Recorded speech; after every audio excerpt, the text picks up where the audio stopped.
Assalamualaikum warahmatullahi wabarakatuh. Selamat pagi, siang, sore untuk semua yang sedang menonton Rumah Institut. Salam kenal. Kali ini Rumah Institut memiliki nuansa yang berbeda karena hostnya bukan Kak Irwan Hidayat lagi, tapi Uung. Nah, berbangga sekali untuk Rumah Institut kali ini bisa berbincang santai dengan Ibu Dr. Nini Rahayu, SHMS. Kita sapa dulu Bunda Nini. Selamat siang Bunda. Selamat siang. Assalamualaikum warahmatullahi wabarakatuh. Waalaikumsalam warahmatullahi wabarakatuh. Bagaimana kabarnya Bunda? Alhamdulillah baik. Semoga yang sedang menonton acara ini juga dalam kondisi sehat ya dan semangat. Amin. Itu yang penting. Amin. Dan tetap survive di tengah pandemi corona. Iya. Oke, baik teman-teman semuanya, berbeda dari podcast-podcast sebelumnya, kali ini kita ingin lebih mengulik lebih dalam tentang gerakan keperempuanan. Sebagaimana yang kita tahu, perempuan selalu seksi untuk kita bahas karena dari zaman ke zaman berbagai penindasan, berbagai bentuk marginalisasi selalu dialami oleh perempuan. Dan banyak sekali kampanye serta narasi yang menyatakan bahwa perempuan harus berdaya. Nah, salah satu bentuk pemberdayaan perempuan adalah memiliki jiwa kepemimpinan yang tinggi. Tapi banyak orang yang menyalahpahami nih bahwa kepemimpinan perempuan baru bisa terasa ketika mereka sudah menjadi seorang presiden atau DPR RI. Jadi sebenarnya seperti apa konsep keperempuan menurut Bunda Nini Rahayu? Berat banget siang-siang ya. Untung udah makan siang. Yeah. Oke, Mbak Uung ini jadi ngambil alih peran Mas Irwan gitu? Ya, Kali ini ya hostnya ya. Host Tapi dadakan. Saya terima kasih banyak sudah diundang di podcast ini. Apalagi ada host yang luar biasa yang menemani saya. Satu pertanyaan yang ini bisa jadi bahan skripsi, bisa jadi bahan tesis, bisa jadi bahan disertasi ya. Siapa sih kepemimpinan perempuan gitu? Banyak sekali definisi kepemimpinan perempuan. Ada yang tadi disampaikan Mbak Uung ya, kepemimpinan perempuan itu baru terlegitimasi kalau dia menjabat sebagai seorang presiden, dia pemimpin gitu. Yeah. Atau dia jadi anggota legislatif, maka dia pemimpin gitu. Ada juga yang bilang enggak lah, kepemimpinan perempuan itu kalau dia menjadi tokoh gitu, tokoh di masyarakat itu kepemimpinan. Lalu ada enggak, dia yang kalau sudah bertitel nyai gitu, Bu Nyai gitu ya, tokoh di komunitas agama, dia baru disebut sebagai sosok kepemimpinan gitu. Tapi barangkali kalau saya pribadi mengatakan kepemimpinan itu ketika seorang perempuan mampu memberdayakan dirinya gitu, bukan hanya untuk kepentingan dirinya dan keluarganya, tapi mampu memberdayakan dirinya untuk kepentingan komunitas. Dia adalah perempuan pemimpin, bukan label profesor, bukan label doktor, bukan label sarjana yang menjadikan dia seorang pemimpin. Perempuan pemimpin adalah ketika perempuan itu berdaya untuk kepemimpinan dirinya, keluarga dan komunitasnya. Itu pemimpin menurut saya. Sudut pandang yang sangat memukau Bunda. Jadi kepemimpinan perempuan aja. itu validasinya bukan karena jabatan bukan, ya Bunda? Bukan sarjana, bukan gelar. Tapi seberapa jauh dia berdampak dan bermanfaat bagi lingkungan yes, sekitarnya. Maka di mana-mana gitu kalau ditanya apa sih satu narasi yang menjadi sesuatu yang saya perjuangkan dalam hidup saya itu ketika saya berguna bukan hanya untuk diri saya, keluarga, tetapi saya juga berguna bagi komunitas dan bangsa ini. Bunda, kalau tidak salah punya komunitas, boleh diperkenalkan untuk kita semua? Lebih pada ini sih, kalau komunitas secara langsung saya bukan anggota partai politik ya, yang selalu memiliki atensi pada komunitas tertentu begitu ya untuk ini. Buat saya komunitas itu ada di ruang yang tersentuh secara langsung maupun yang tidak tersentuh secara langsung, apalagi di era 4.0 ya. Jadi komunitas itu adalah setiap orang menurut saya yang punya atensi, yang punya concern, yang punya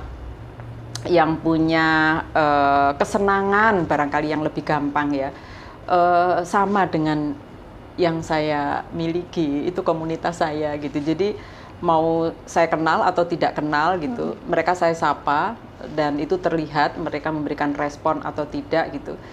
Dan terutama yang menurut saya selama ini kelompok-kelompok orang yang sangat dirugikan ya, kelompok mustadafin lah, itu bagian dari saya untuk terus-menerus menemani. Saya tidak menganggap itu komunitas yang ini ya, artinya saya bimbing, saya bina, saya enggak, tapi lebih pada saya punya concern di situ.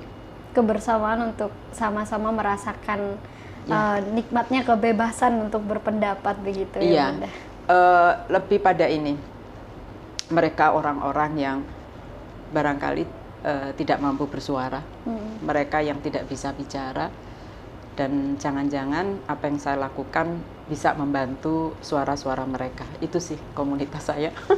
Komunitas orang-orang yang selama ini agak sulit ngomong sendiri gitu ya, atau jangan-jangan mereka sudah dianggap mati gitu ya, karena tidak pernah didengarkan suaranya gitu. Itu komunitas saya. Jadi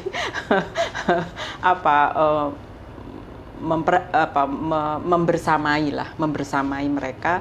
Mudah-mudahan dengan membersamai kita punya kekuatan bersama untuk selalu menyuarakan ya apa yang sebetulnya masih penting disuarakan. Karena untuk mencapai kebebasan atau kesetaraan yang Bunda perjuangkan itu memang tidak bisa kita kerjakan sendiri, dia harus berupa gerakan kolektif ya Bunda. Dan teman-teman perlu diketahui bahwa Bunda Ninik ini memiliki banyak sekali pengalaman, dulu juga pernah aktif di Komnas Perempuan dan sekarang di tenaga profesional di Lemhanas RI. Dan dari berbagai pengalamannya, saya tertarik untuk bertanya kepada Bunda Ninik, seperti apa pandangan Bunda Ninik melihat kepemimpinan perempuan hari ini? Di satu sisi, menurut saya sudah sangat dahsyat sih ya perjuangannya yang dilakukan oleh perempuan, termasuk dukungan dari berbagai pihak ya, terutama pemerintah ya yang memang memiliki kewenangan delegasi di negeri ini untuk memenuhi, memajukan, melindungi perempuan. Itu kan memang pemerintah ya. Itu udah dahsyat ya, apalagi milestone kebijakannya udah luar biasa. Apa yang nggak ada di Undang-Undang Dasar ada gitu ya, sampai undang-undang yang organik yang terus dibuat sebagai sebuah regulasi untuk memajukan, memenuhi dan melindungi perempuan. Saya kira itu capaian yang sudah sangat luar biasa ya untuk pemberdayaan dan perjuangan perempuan, sampai mengupayakan kepemimpinan perempuan dalam semua level kehidupan ya. Perempuan yang ditokohkan di masyarakat juga ada, perempuan yang ditokohkan di birokrasi ada, di legislatif ada, yudikatif ada, di keagamaan juga ada gitu. Jadi hampir beragam ya, bisa memasuki ruang-ruang yang dulu mungkin menjadi terbatas begitu. Tapi ini kemudian semua dibuka sekarang ini untuk perempuan. Dari sisi regulasi, tetapi harus diakui bahwa kita masih punya problem ya. Dari kemajuan itu kita juga masih punya problem yang di dua aras, dan arasnya ini cukup besar, problem di tingkat struktural dan problem di tingkat kultural. Jadi kalau kita melihat kemajuan perempuan, di satu sisi iya ada gitu, tapi di sisi lain kita juga masih punya problem hambatan-hambatan di tingkat struktural dan kultural. Seperti apa bentuk hambatan itu, Bunda? Di struktural misalnya ada peraturan-peraturan yang sudah sangat maju seperti yang tadi saya sampaikan ya. Pasal 27 Undang-Undang Dasar misalnya, itu udah jelas-jelas menyebut itu sama di depan hukum, mau laki, perempuan, miskin, kaya, berjabat, punya jabatan atau enggak gitu.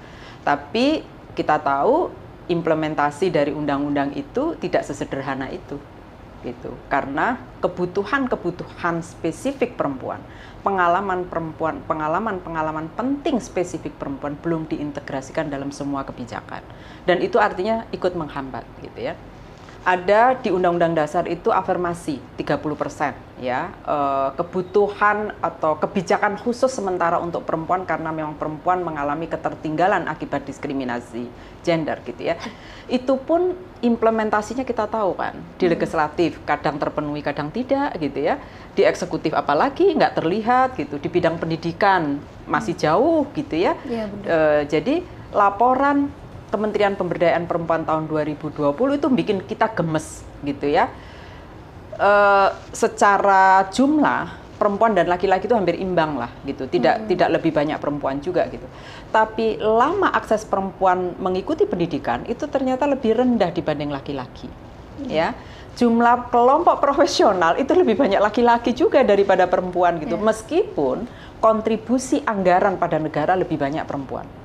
Loh kok bisa? Iya, karena pekerjaan perempuan banyak yang belum direkognisi, belum diakui. Seperti pekerja rumah tangga, pekerja migran, pekerja rumahan. Padahal mereka adalah perempuan pemimpin. Bahkan pekerja migran tuh banyak yang sebetulnya kepala keluarga, tapi kan nggak diakui secara yuridis. Di Undang-Undang Perkawinan itu masih mengatur bahwa yang namanya kepala keluarga itu laki-laki. Harus laki-laki. Nah, itu yang kemudian saya bilang, itu problem struktural. Problem struktural itu selain di kebijakan, maka malah kemudian banyak kebijakan-kebijakan yang masih mendiskriminasi pada perempuan, juga cara pandang para pemimpinnya yang tidak ingin mengubah, yang menghalang-halangi mengubah, padahal concluding comment Komite SIDO berkali-kali revisi Undang-Undang Perkawinan itu, tapi kan nggak direvisi sampai sekarang. Itu problem menurut saya. Cara pandang yang menganggap itu nggak masalah, gitu ya. Misalnya lagi problem struktural itu juga perilaku aparatur kita yang belum mengedepankan kepentingan spesifik perempuan tadi ya. Kenapa masih tinggi angka kematian ibu melahirkan? Kenapa angka stunting masih tinggi? Kenapa angka perkawinan anak masih tinggi? Kenapa dispensasi nikah masih diberikan? Ini problem struktural. Ini kan yang memberikan ruang ini terjadi kan para aparatur.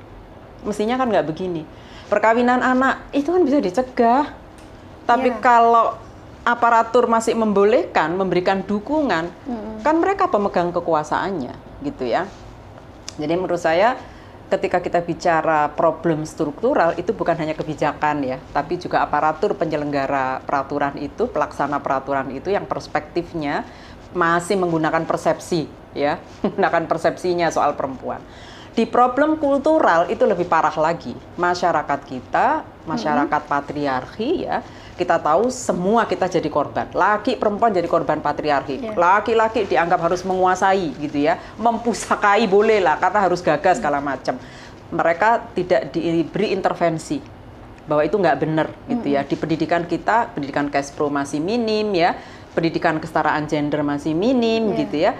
Tapi mereka juga tidak memperhatikan bahwa yang mengalami penderitaan akibat patriarki itu lebih banyak perempuan. Diskriminasi gender, diskriminasi ras, suku, kelompok minoritas kadang-kadang masih mendapatkan banyak kerugian ya. Mayoritas yang dianggap paling menguasai dan paling benar, kelompok minoritasnya nggak diperhatikan. Menjadi kelompok rentan. Paling rentan. Jadi perempuan rentan karena diskriminasi gender, agama minoritas ya, suku minoritas itu juga dirugikan karena dia dianggap berbeda dari yang lain. Nah, pengalaman-pengalaman mereka itu kan seharusnya yang dijadikan dasar untuk.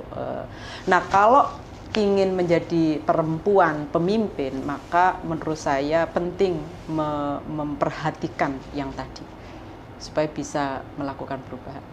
Jadi harus mencoba menganalisis apa yang sebenarnya terjadi di lapangan dalam bentuk kultural ataupun struktural begitu. Dan itu baru diwujudkan ke kebijakan baru untuk mengkritisi ya, mengkonstruksikan kembali. Mengakomodir bahasanya lah ya, mengakomodir seluruh jeritan hati mereka untuk menjadi salah satu bahan pertimbangan membuat keputusan. Karena keputusan yang dipertimbangkan hanya karena urusan subjektivitas itu justru hanya akan menguntungkan kelompok tertentu gitu. Berbeda dengan ketika keputusan itu atas dasar kepentingan bersama, jeritan hati bersama untuk keuntungan bersama pula, maka itu akan lebih terasa manfaatnya, begitu Bunda? Ya, benar. Oke. Kalau terkait tantangan dan apa yang harus dipersiapkan oleh perempuan hari ini ketika kita berbicara kepemimpinan, apa saja bekal yang harus mereka punya, Bunda? Ya, nomor satu sih menurut saya tetap pendidikan ya. Meskipun pendidikan itu kita jangan mengasumsikan hanya pendidikan formal gitu ya. Maka saya sebetulnya sangat kagum dan takjub pada perempuan-perempuan pemimpin di komunitas dengan bekal pendidikan informal yang dia miliki, tapi mampu menggerakkan perubahan. Menurut saya itu luar biasa. Jadi kalau profesor, doktor melakukan perubahan itu biasa menurut saya. Karena ya memang ilmunya udah banyak gitu ya, sekolahnya dapat gitu. Tapi perempuan-perempuan di komunitas yang tidak memiliki kesempatan, akses, manfaat dari pembangunan karena berbagai kondisi, tapi mampu menggerakkan perubahan kondisi di lingkungan itu menurut saya penting. Oleh karena itu nomor satu pendidikan, apakah pendidikan formal maupun pendidikan informal yang bisa membaca situasi yang membuat dia terus bergerak gitu. Itu menurut saya yang pertama. Yang kedua, kerja kepemimpinan itu seperti yang tadi Mbak Uung sampaikan, dia nggak bisa sendiri, nggak bisa, dia kerja kolaboratif, maka harus bersama-sama. Dan ketika bicara bersama-sama, perspektif inklusif itu penting. Jangan membeda-bedakan karena suku, segmentasi agama, tersegmentasi jenis kelamin, tersegmentasi ras, tersegmentasi wilayah. Enggak, kerja sama orang perkotaan aja, kalau sama desa nggak mau gitu ya. Atau mereka kerja yang satu ini saja gitu, satu wilayah saja, nggak mau dengan wilayah lain. Nah, saya kira itu untuk Indonesia gitu ya, untuk Indonesia yang memang 274 juta jiwa gitu ya, dengan 514 kabupaten dan 34 provinsi. Saya kira kerja kolaboratif itu tidak sebatas hanya melihat itu, tapi dilihat dari sukunya, budayanya, agamanya, termasuk kerentanan spesifik yang sekarang ini muncul di berbagai kondisi itu menjadi bagian dari kerja kolaboratif. Kan isu yang sekarang muncul itu luar biasa ya. Ada soal kekerasan terhadap perempuan ya. Ada kekerasan terhadap anak. Ada isu separatisme, ada intoleran, ada radikalisme. Saya kira ini menjadi bagian dari cara kita bekerja sama agar yang seperti ini bisa ditanggulangi dan dicegah gitu. Berarti ada dua bekal ya Bunda. Pertama adalah pendidikan, yang kedua adalah membangun pengalaman dalam dunia kepemimpinan. Salah satunya kita ikut aktif dalam gerakan-gerakan yang menyuarakan kesetaraan. Jadi tidak hanya kesetaraan gender, tapi juga kita menghilangkan diskriminasi ras, agama. Dan tentu saja teman-teman, itu semua tidak akan pernah bisa tercapai ketika laki-laki dan perempuan tidak memiliki akses yang sama. Dan itulah poin dari gerakan keperempuanan, bagaimana perempuan juga memiliki akses yang nantinya itu untuk kepentingan bersama. Terima kasih untuk Bunda Dini Rahayu. Mungkin ada pesan untuk kita semua, untuk semua penonton yang sedang menonton di Rumah Institut. Buat sahabat-sahabat, teman-teman, saudara-saudara yang bergabung di Rumah Institut, kita memang masih mengalami masa keprihatinan ya, masa pandemi. Tapi kita juga tahu bahwa tidak ada ujian dan cobaan yang datang tanpa kehendak Allah Tuhan yang Maha Kuasa. Oleh karena itu, ayo kita jalani dengan tetap semangat, dengan tetap berikhtiar dan juga berdoa. Mudah-mudahan takdir baik segera kita rasakan bersama bagi kita bangsa Indonesia. Dimanapun ya kita berada, terus melakukan upaya-upaya baik, mewujudkan kesetaraan dan keadilan, menghapuskan berbagai bentuk diskriminasi, terutama memberikan dukungan penuh pada kepemimpinan perempuan. Terima kasih banyak, mohon maaf, dan mungkin satu saat kita ketemu lagi. Assalamualaikum warahmatullahi wabarakatuh. Waalaikumsalam warahmatullahi wabarakatuh. Itu juga mengakhiri pertemuan kita pada siang hari ini. Jangan lupa untuk tetap terus ikuti podcast kami di Rumah Institut yang digagas oleh Kak Irwan Hidayat. Dan teman-teman bisa juga menonton dari podcast lainnya, termasuk ada saya juga di sana. Sampai jumpa di lain kesempatan. Salam kesetaraan. Salam kesetaraan.